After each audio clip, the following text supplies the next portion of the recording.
Hello and welcome to the weekend with me, Fiona Cincotta, Senior Market Analyst at City Index. And today is the 15th of November. We will be looking ahead to the week of the 18th of November. How we've managed to get here so quickly, I have no idea. But anyway, let's continue. Just as always, I'm going to ask you to read through the risk warning. I'm just going to pop myself on mute once.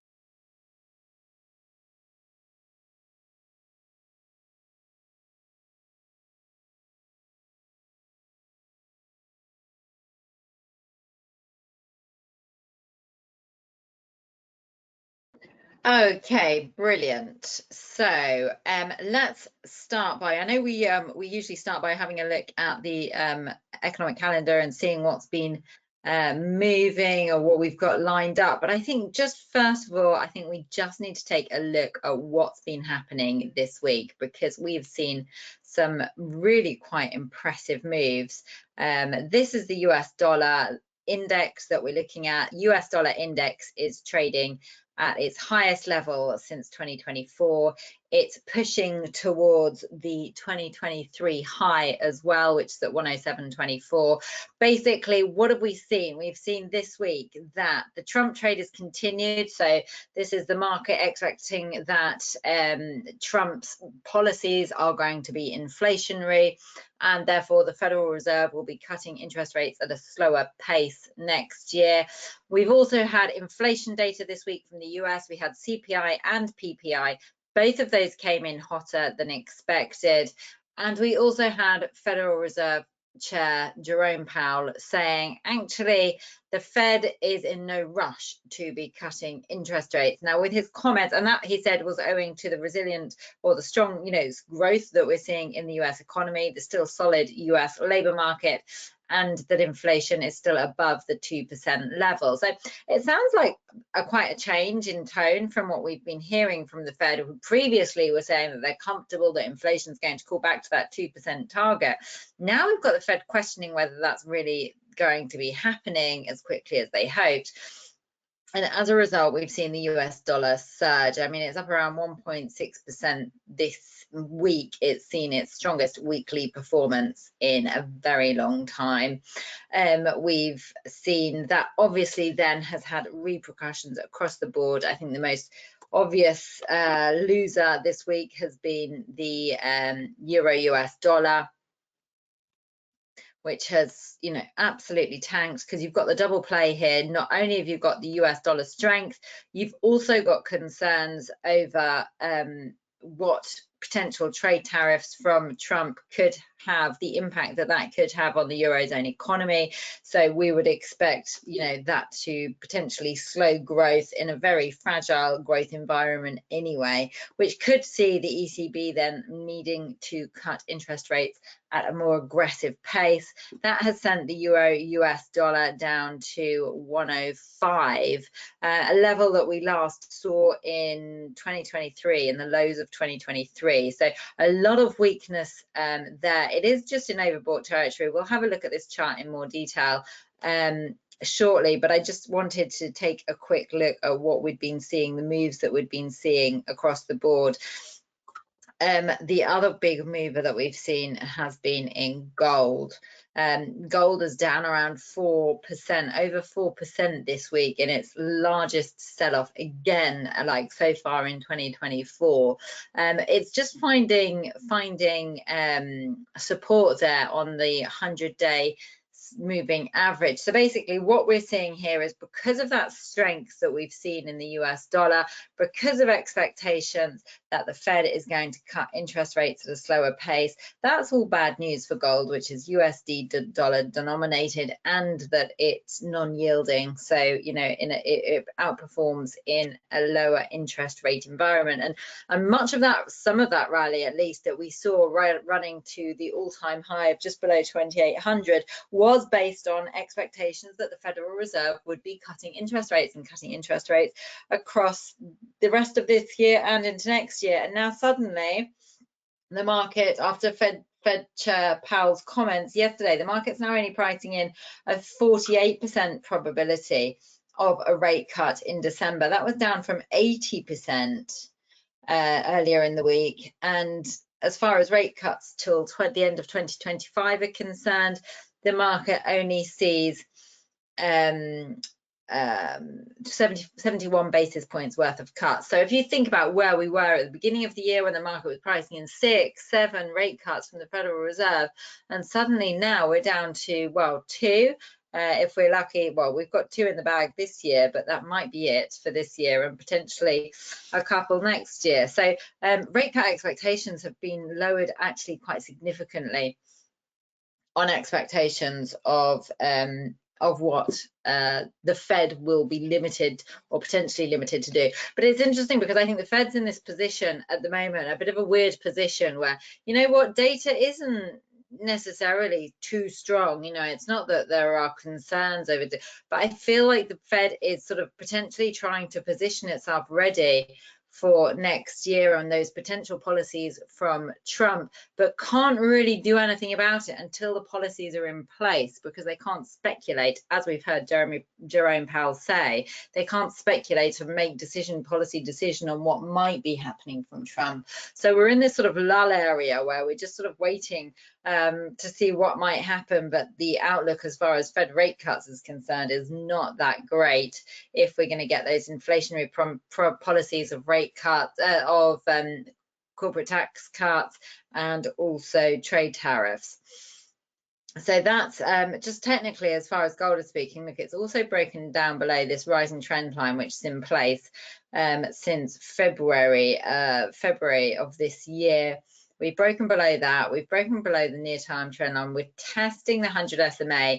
There we go. It's at 25.50. It's also the low from mid-September. So that's where we're just sort of managing to find some support at the moment. If we do find that those concerns over the Trump trade ease and the US dollar cools down from its recent highs, and 2600 is the next level on the upside. That's also the rising trend line resistance, is also that low that we saw in October. However, this is a bearish chart now.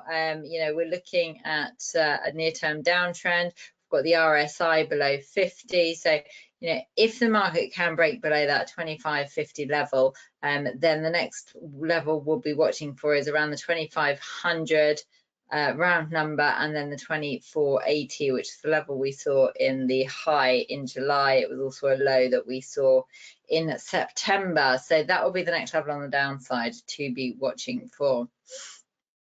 Just before we kick off with the economic calendar, what we do have happening next week is Nvidia is reporting. Now, Nvidia reporting is always interesting. It seems to be a stock that has previously historically seen quite a lot of volatility when it has been when it's reported, and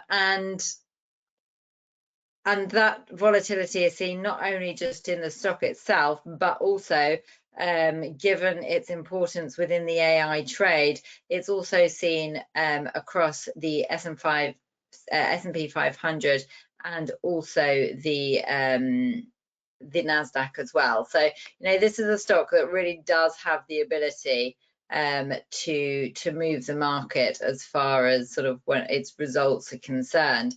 So just as on the upside, what we'll be looking for here is, I mean, that's 160, that's the target. We're just seeing some consolidation. It is trading at all-time highs, and that is sort of, you know, in part to do with this. Well, we've seen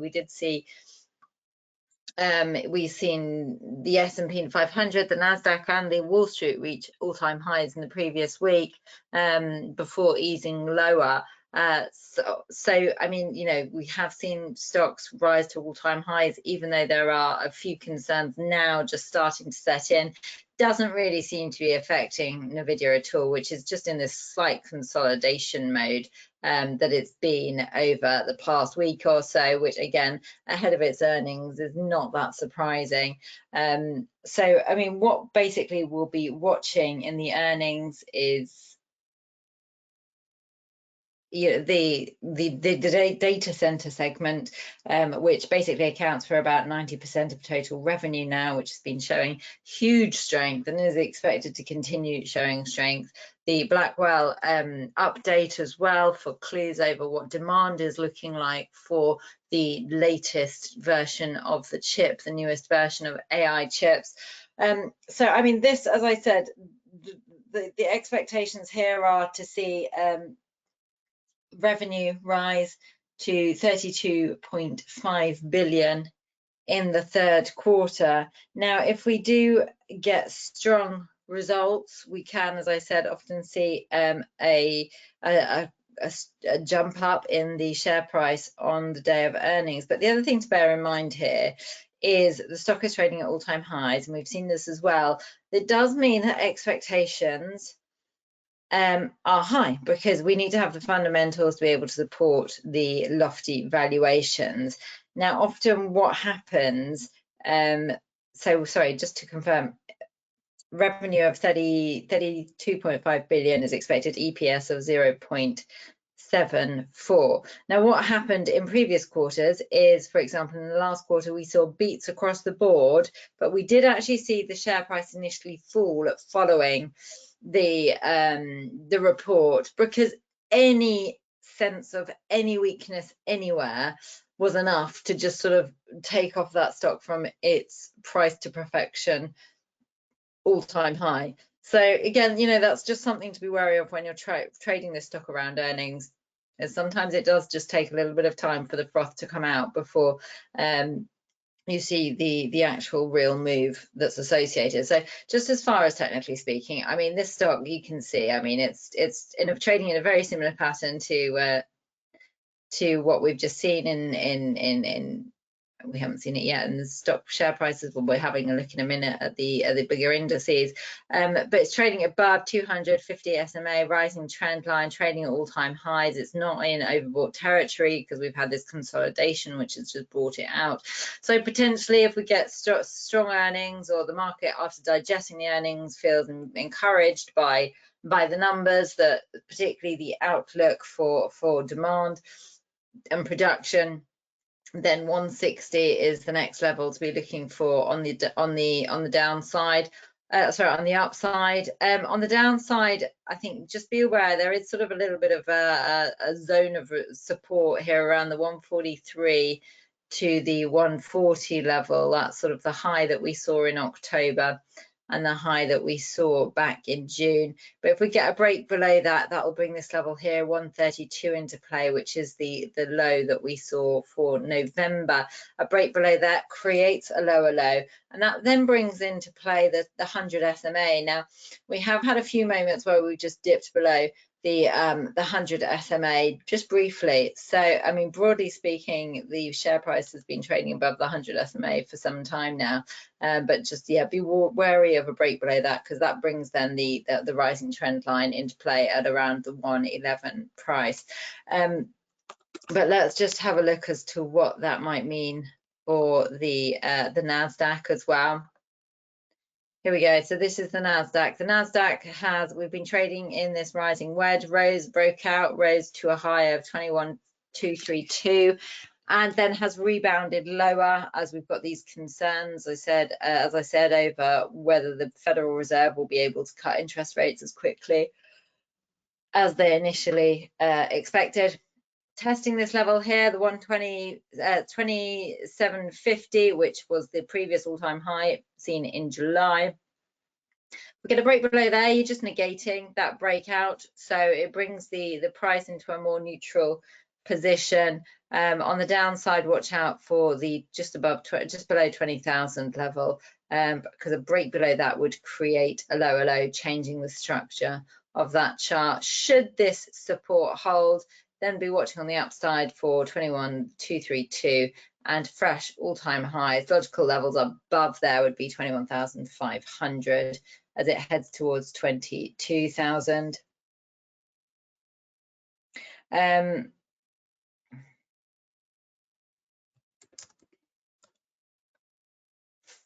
Just bear with me.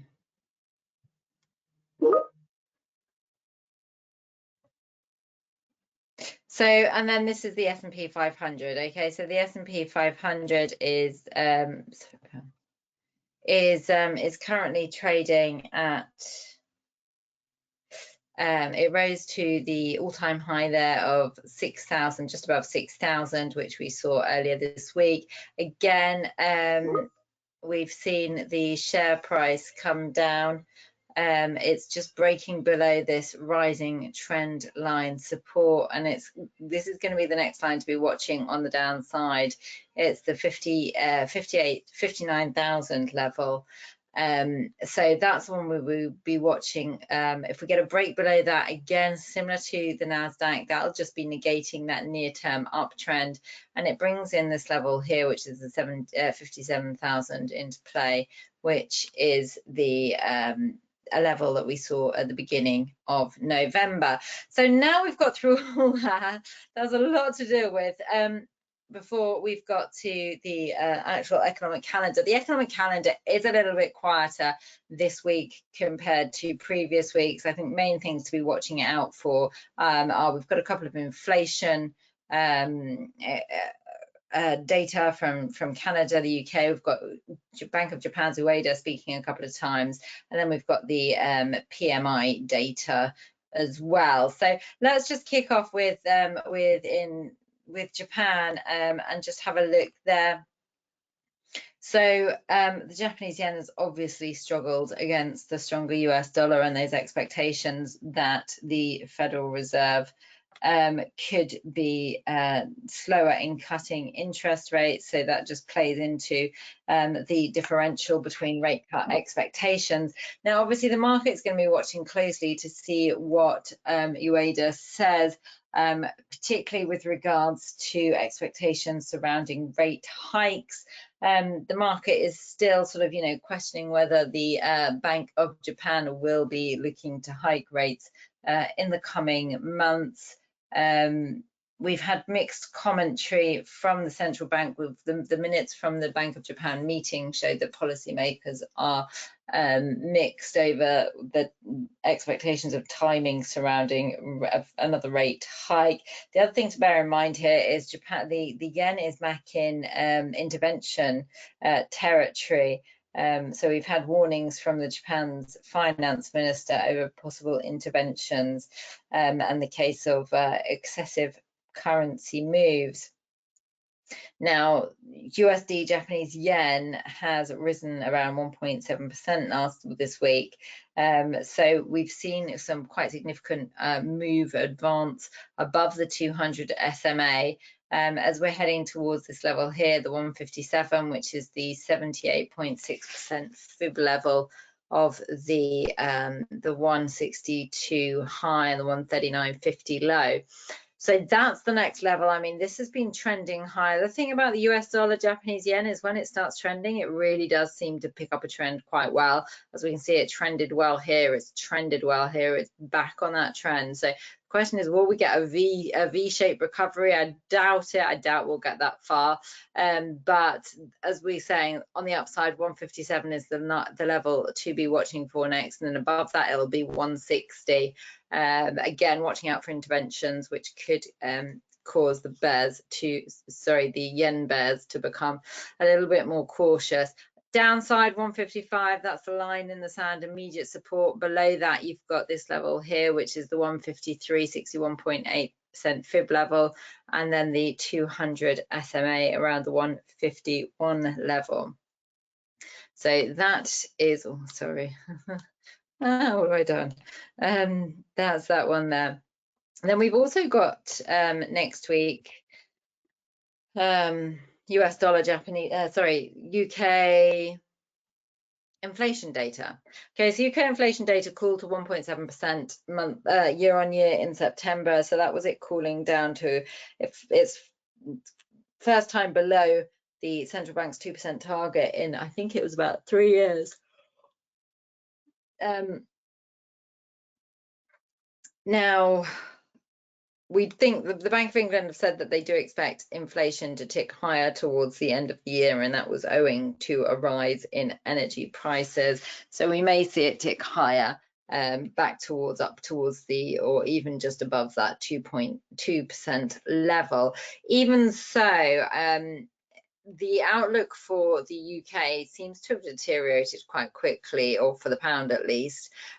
We had mixed data this week. We saw unemployment rise to 4.3% unexpectedly, although we did see a wage growth cool. It was still a little bit too sticky for Bank of England policymakers' likings, particularly Hugh Pill, who expressed that it was still too high for his for rates cuts to continue. But then we just had growth data through, disappointing. The economy pretty much stalled in Q3, performing worse than expected. We saw a contraction in September, so it does point to a pretty weak outlook. And so that's sort of been reflected here in the pound US dollar, which had been holding up relatively well, but then just recently, you know, it's fallen quite sharply this week on that US dollar strength and amid the mixed data. So as I said, we've taken out the support here. We've taken out quite a few levels of support. We've taken out the 200 SMA. We've also taken out the 127 level. Haven't quite made it down to 126. That's the low that we saw back in June. We've also got PMI data for the UK next week, as I mentioned. So that, I mean, we have seen PMI, we've seen a slight weakness in manufacturing, just going into contraction. We're seeing slowing in growth in the service sector. So the market's going to be looking out to see what's going on. And we've seen that continued sort of moving towards a slowdown, showing out in the PMI data, in which case we could see the pound come under more pressure. Again, it would depend on what's going on with the US dollar. But as I said, you know, there isn't a massive amount of data for the US tomorrow, next week. There's just the PMI figures as well. But if we do break below this level here, the 126 level, 125 is the next one to be looking for on the downside. Upside, any recovery over 127, you're going to try then to look towards the 128.13. But this is a bearish position sort of that we've got on the chart. We've got the RSI as well below 50. So yeah, so that's what I would be looking at to see is how the price behaves around these points here. Let's just have a look whilst we're talking about the UK as to what's going on with the FTSE. FTSE's had quite an interesting week, hasn't had quite an interesting week for quite some time. So if you can see, we've been trading within this very familiar range for a very long time, since the end of May. But then we just recently, we had a tip up to the 8400 and we've managed to pull up, breaking out of that familiar band, breaking below the 200 SMA, finding support here around the 8000 level. So that's now the key level that book sellers are going to need to break below in order to extend losses towards the 79.15 level. Weak data could do this, particularly, but that's quite a key level there. And also just watch, if we have a look at those lower wicks on those candles, they're actually quite long, suggesting that there wasn't actually much demand at those lower levels. So the FTSE could struggle to break below that 8000 level, but that's going to be the one to be watching. We've got momentum on our side to break that level down. On the upside, look out for 81.30. That's the 200 SMA, and then above that you've got the 81.50 to take it back into that very familiar range. So we've done, did we do euro? So Christine Lagarde is also speaking. Okay, so I said we'd have another quick look at the euro, didn't I? Euro US dollar. Christine Lagarde is also speaking. We've also got PMI data. Oh, sorry, we did have a look at this, didn't we? So as far as if we get any sort of sense of weakness and a dovish, cautious sounding Christine Lagarde, then watch out for the 105 on the downside, and then the 104.450 which is the level that we saw in the low for October 2023. That was also the low for 2023. On the upside, any recovery is going to need to first take over 106. We'll get above 106. Then we can start looking at the 106.70 level, which was the low that we saw in June. Let's have a look at the DAX. Here we go. So the DAX, it's been holding up a little bit better than the US equities, maybe similar. No, not at all actually, because we had that all-time high back in October. We haven't seen a repeat of the all-time high. In fact, we're just really consolidating between the sort of just below the 19,000 and the 19,500 level. Prices consolidating. They're looking for the next catalyst. Obviously, we've got the RSI also in neutral. So that's lending itself to a breakout trade. If we get some good news, then a move above 19,500 could bring 19,700 and an all-time high back into focus. Disappointing news, then you might find that the DAX falls below the 19,000 level, which exposes the 100 SMA at the 18,750 and also the 200 SMA at 18,450. Quick look at oil. We're getting through them quite quickly. I know time's ticking. Oil's had a big fall earlier in the week. It's steadying out more towards the end of the week. We've had, downward revisions to OPEC's demand outlook for oil owing to concerns over China, despite the measures that we've seen. And as a result, oil fell lower. We also saw higher inventories. But again, we're back in this familiar range, and we've talked about this familiar range so often.